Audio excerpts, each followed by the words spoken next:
నమస్తే welcome to 9+ news. Congress పార్టీని వీడేది లేదని కొండా మురళి స్పష్టం చేశారు. డిప్యూటీ సీఎం భట్టి విక్రమార్కను మురళి ప్రజాభవన్లో కలిసి ఈ వివాదంపై సుదీర్ఘ చర్చలు జరిపారు. పార్టీలో సభ్యత్వం లేని సుస్మిత వ్యాఖ్యలతో తమకు సంబంధం ఏమిటని ప్రశ్నించారు.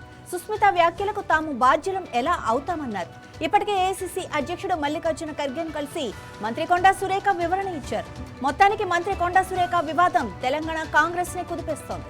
కొండా సుస్మిత ఏకంగా సీఎం రేవంత్ రెడ్డిపై అనుచిత వ్యాఖ్యలు చేయటాన్ని పార్టీ అధిష్టానం సీరియస్ గా తీసుకుంది. కొండా సురేఖపై వేటు వేయకుంటే ప్రజల్లో పార్టీ పరువు పోతుందని సీనియర్లు భయపడుతున్నారు. అయితే వేటు వేసిన తర్వాత పార్టీలో ప్రభుత్వంలో పరిణామాలు ఎలా ఉంటాయో అన్న భయం నేతల్లో నెలకొంది.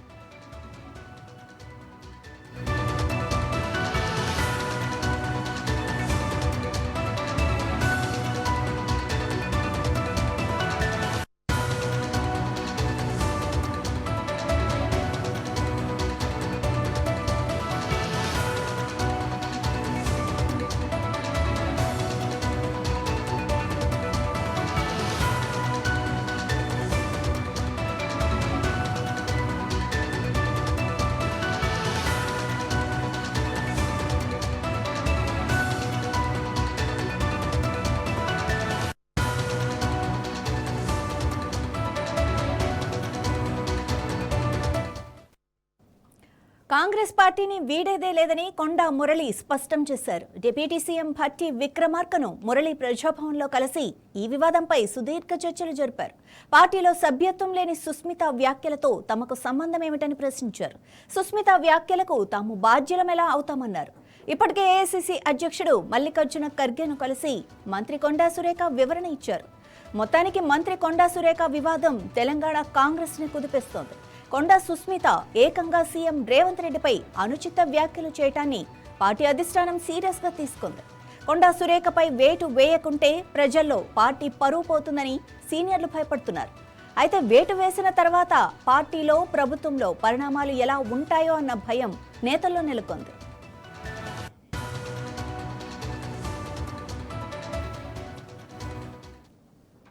ఇదే విషయానికి సంబంధించి మరింత సమాచారం మా bureau chief Raj Kumar live లో అందిస్తారు. రాజ్ కుమార్, ఇప్పుడు కొండా సురేఖ ఉంటే ఏంటి, వెళ్ళిపోతే ఏంటి, పరిణామాలు ఎలా ఉండబోతున్నాయి? రైట్ మాధవి, కొండా సురేఖ అంశం వచ్చేసి ఇప్పుడు తెలంగాణ కాంగ్రెస్ రాజకీయాల్లో, రాష్ట్ర రాజకీయాల్లో చాలా ఇవాళ చర్చనీయాంశంగా మారింది. రోజుకొక ట్విస్ట్ మనం చూస్తూ ఉన్నాం. మొదటి రోజు నుంచి ఈ రోజు వరకు దాదాపు ఒక వారం అవుతుంది. ఈ వారం రోజుల నుంచి కూడా ఆమె సుష్మిత ఏదైతే సీఎం మీద చేసిన వ్యాఖ్యలు ఆ రోజు నుంచి మొదలు పెడితే ఈ రోజు వరకు కూడా రకరకాల కామెంట్స్, తర్వాత ఇటు ఒకవైపు పార్టీ నుంచి, మరొక వైపు క్రమశిక్షణ కమిటీ నుంచి, ఇంకొక వైపు సీఎం నుంచి, అదేవిధంగా ఏఐసి నుంచి రకరకాల అప్డేట్స్ అయితే జరుగుతూ ఉన్నాయి. సో ఒకవైపు నిన్న మనం చూసాం, మల్లు రవి ఆల్రెడీ ఒక నివేదిక ఇచ్చాడు. ఖచ్చితంగా ఆమెను పార్టీ నుంచి తీసేస్తేనే బాగుంటుంది, క్యాబినెట్ నుంచి తీసేయాలి మొదటగా, లేదంటే ఇది ఇలానే కొనసాగుతుంటే పార్టీని ఎవరు కూడా గౌరవించరు, విలువివ్వరు అని కొండా సురేఖతో పాటు చిన్నారెడ్డి మీద కూడా వేటు వేయాలని ఆయన ఒక నివేదిక 10 పేజీల నివేదిక ఇచ్చాడు, రిపోర్ట్ ఇవ్వడం జరిగింది. నిన్న పీసీసీకి ఇచ్చాడు. అదేవిధంగా అదే నివేదిక సీఎం రేవంత్ రెడ్డికి ఇచ్చారు. అదే నివేదిక హైకమాండ్ కూడా పంపించారు. సో మొత్తం మీద కొండా సురేఖను బయటికి పంపించాలనే అంశం ఒక వర్గం బలంగా ప్రయత్నం చేస్తుంది. ఆ వర్గం ఎవరో కాదు, సీఎం రేవంత్ రెడ్డి. ఆయన వర్గం చాలా బలంగా చేస్తూ ఉంది. అయితే ఈ సమయంలో మరొక ట్విస్ట్ ఇప్పుడే మనం చూసాం. ప్రజాభవన్లో బట్టి విక్రమార్క, డిప్యూటీ సీఎం బట్టి విక్రమార్కతో కొండా మురళి భేటీ అయ్యారు. 3 రోజుల క్రితమేమో బెంగళూరుకి వెళ్ళి మల్లికార్జున ఖర్గే కలిశారు. ఆల్రెడీ ఆంధ్రప్రదేశ్ రాజకీయాలు అంటే సమాఖ్య ఆంధ్రగా ఉన్నప్పుడు చక్రం తిప్పిన కేవీపీ కూడా వీళ్ళలో జోక్యం చేసుకుంటున్నారని ఒక వార్తలు వచ్చాయి. ఒకవైపు కేవీపీ మంత్రాంగం, మరొక వైపు మల్లికార్జున కలవడము, ఆ తర్వాత ఇప్పుడు డైరెక్ట్గా కొండా మురళి వచ్చేసి ప్రజాభవన్లో డిప్యూటీ సీఎంను కలవడం ఇప్పుడు చర్చనీయాంశంగా మారింది. ఎందుకంటే మనం చూస్తున్నాం చాలా రోజుల క్రితం కూడా సీఎంకు డిప్యూటీ సీఎంకు పడట్లేదు అనే కొన్ని వార్తలు వచ్చాయి మొదట్లో.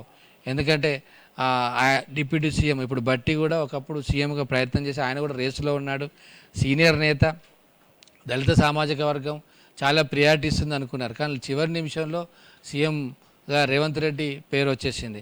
సో అప్పటి నుంచి కాస్త గుర్రుగా ఉన్నట్టుగా కూడా వార్తలు వచ్చాయి. కానీ ఈ మధ్యలో మనం చూసాం వాళ్ళిద్దరికీ కూడా ఢిల్లీలో రాజు కుదిరిచ్చారు అధిష్టానం. ఈ మధ్యలో కొంచెం పర్వాలేదు అనిపిస్తుంది. ఇప్పుడు ఈ అంశము అడ్వాంటేజ్గా తీసుకునే అవకాశాలు కనబడతా ఉన్నాయి. ఎవరైతే సీఎం రేవంత్ రెడ్డి యొక్క వైఖరి కావచ్చు, ఆయన యొక్క పద్ధతి కావచ్చు, ఆయన జూనియారిటీ అంటే వీళ్ళందరూ సీనియర్స్ కాంగ్రెస్లో, అది నచ్చని వాళ్ళు ఇది ఒక అవకాశంగా భావించే ఖచ్చితంగా ఛాన్సెస్ అయితే ఉంది. ఇదే మంచి అదనుగా రేవంత్ రెడ్డి యొక్క ఆ యొక్క దూకుడిని తగ్గిద్దామా అనే ఒక ప్లాన్ చేస్తున్నట్టు కనబడతా ఉంది. సో దానికి వీళ్ళు డైరెక్ట్గా వాళ్ళు ఏం చేయలేరు. ఇప్పుడు కొండ అంశాన్ని ఏమన్నా వాడుకుందామా అనేది చర్చ అయితే జరుగుతూ ఉంది గాంధీ భవన్లో. దానికి సాంకేతికంగా ఉదాహరణగానే ఇప్పుడు మనం చూసాం కొండ మురళి, అదేవిధంగా రాజగోపాల్ రెడ్డి కూడా కలిశాడు. కానీ మేమిద్దరం వేరువేరుగా వెళ్ళామని రాజగోపాల్ రెడ్డి కూడా స్టేట్మెంట్ ఇచ్చాడు. కానీ వీళ్ళిద్దరు అనుకుని వెళ్ళారనేది పార్టీలో చర్చ జరుగుతూ ఉంది. సో ఎందుకంటే రాజగోపాల్ రెడ్డి కూడా ధిక్కార స్వరం వినిపిస్తున్నాడు. ముఖ్యమంత్రి మీద చాలాసార్లు ఆయన కామెంట్ చేశాడు. మంత్రి పదవి గురించి చాలా కామెంట్ చేశారు. కార్యకర్తలందరూ ఫోర్స్ చేస్తున్నారు, కార్యకర్తలందరికీ న్యాయం జరగాలి, ప్రజలకు మంచి పాలన అందాలి, ఇలా రకరకాల కామెంట్స్ ఇండైరెక్ట్గా చేశాడు. సో ఇప్పుడు ఒకవైపు రాజగోపాల్ రెడ్డి, అదేవిధంగా ఒకవైపు కొండా మురళి బట్టి విక్రమార్కను కలవడం అనేది ఇప్పుడు ఒక చర్చనీయాంశంగా మారింది. నిజంగా కొండా సురేఖపై వేటు వేస్తారు అని ఆల్రెడీ వార్తలు వస్తూ ఉన్నాయి. రెడీ అయింది వేటు వేయడానికి అని. ఈ నేపథ్యంలో ఇప్పుడు బట్టి విక్రమార్కను వీళ్ళు కలవడం అనేది మరి దానికి ఏమైనా ఫుల్ స్టాప్ పడుతుందా లేదా కొన్ని రోజులు కొనసాగుతుందా అనేది మనం ఇప్పుడు చూడాల్సిన అంశం. ఎందుకంటే కొండా మురళి వితౌట్ అపాయింట్మెంట్ అయితే వెళ్ళలేడు, రాజగోపాల్ రెడ్డి వితౌట్ అపాయింట్మెంట్ వెళ్ళాడు. అక్కడ ఆయన ఉన్నాడన్న విషయం వీళ్ళందరూ తెలిసే వీళ్ళు కలుసుకొనే వీళ్ళు మాట్లాడుకునే వెళ్ళారనేది ఒక చర్చ. ఎందుకంటే కొండా సురేఖ కలవలేదు, కానీ కొండా మురళి కలిశాడు. కొండా సుశీత కూడా కలవలేదు, కానీ ఇప్పుడు కొండా మురళి కలవడం అనేది ఎందుకంటే వీళ్ళకి పాత పరిచయాలని చాలా రోజులు కాంగ్రెస్ పార్టీలో ఉన్నారు కాబట్టి. రేవంత్ రెడ్డి ఇటీవల వచ్చాడు కాంగ్రెస్ పార్టీలోకి, దాదాపు ఒక 4-5 సంవత్సరాలు అవుతుంది. కానీ అంతకంటే ముందు దాదాపు 3 శతాబ్దాలుగా వీళ్ళు 30 సంవత్సరాలుగా కాంగ్రెస్ పార్టీలో ఉన్నారు. 2-3 పార్టీలు మారినప్పటికీ పాత పరిచయం దృష్ట్యా ఇప్పుడు బట్టిని కలిశారు. మరి బట్టి మంత్రాంగం ఏమైనా పనిచేస్తుందా అనేది ఇప్పుడు మళ్ళొక టాక్ వినబడుతుంది. నిజంగా కొండా సురేఖకు ఆ వేటు పడేదాన్ని ఏమన్నా తప్పిస్తారా, అధిష్టానంతో బట్టి ఏమైనా మాట్లాడతాడా? ఎందుకంటే బీసీ సామాజిక వర్గం, మున్నూరు కాపు సంబంధించిన ఆమె, అదేవిధంగా పద్మశాలి, 2 సామాజిక వర్గాలు వాళ్ళ ఇంట్లో ఉన్నాయి. అదేవిధంగా మహిళ, ఒక క్యాబినెట్లో ఆమె ఒక్కతే ఉంది. సో వరంగల్లో బలమైన నేతలు. ఇలా ఈ ఈక్వేషన్లో ఏమైనా బట్టి ఢిల్లీ పెద్దలతో ఏమైనా చర్చలు జరిపిస్తాడా? ఈ యొక్క వేటుకు అనగా ఏమైనా బర్తరఫ్ చేసేది కావచ్చు, క్యాబినెట్ నుంచి తొలగించే అంశాన్ని ఏమన్నా ఆపుతాడా అనేది ఒక చర్చ అయితే జరుగుతూ ఉంది. చూడాలి మరి. ఒకవేళ అధిష్టానం ఆల్రెడీ డిసైడ్ అయిందా, లేకపోతే ఈ బట్టి యొక్క మంత్రాంగం కావచ్చు, ఉత్తమ్ కుమార్ రెడ్డి కూడా సపోర్ట్ చేస్తున్నా అనేది ఒక వార్త. ఈ సీనియర్లు అందరూ కొంత సపోర్ట్ చేయొచ్చు, ఎందుకంటే వీళ్ళు ఉత్తమ్ కుమార్ రెడ్డి ఇంతవరకు ఎక్కడ మాట్లాడలేదు, బట్టి ఎక్కడ ఖండించలేదు. సీనియర్లు ఎవరు ఒక 2 మంత్రులు మాత్రమే మాట్లాడాడు సీఎం మీద ఇలాంటి వ్యాఖ్యలు చేయొద్దని. మిగతా మంత్రులు ఎవరు కూడా దీని మీద నోరు మెదపలేదు. తమ నాయకుడు అంటే క్యాబినెట్కు లీడర్, ఆయన క్యాబినెట్ నాయకుడు ముఖ్యమంత్రి, ఆ ముఖ్యమంత్రి మీద ఒక లేడీ, ఒక నాయకురాలు లేకపోతే మంత్రి కుమార్తె ఏకవచనంతో కామెంట్ చేస్తే, సీరియస్ కామెంట్ చేస్తే వేం నరేందర్ రెడ్డి మీద, పొంగులేటి మీద, అక్కడ రేవూరు ప్రకాష్ రెడ్డి మీద ఆమె వ్యాఖ్యలు చేసినప్పుడు వీళ్ళు ఎవరు ఖండించలేదు. ఎమ్మెల్యేలు ఖండించారు కానీ మంత్రులు ఖండించలేదు. నిన్న మొన్న 2 మంత్రులు ఖండించారు. సో దీన్ని ఏదైనా అవకాశంగా భావిస్తున్నారా? సీఎంకు వీళ్ళు సపోర్ట్ చేయట్లేదా అనే ఒక చర్చ కూడా పార్టీలో జరుగుతూ ఉంది. Right, thank you Raj Kumar.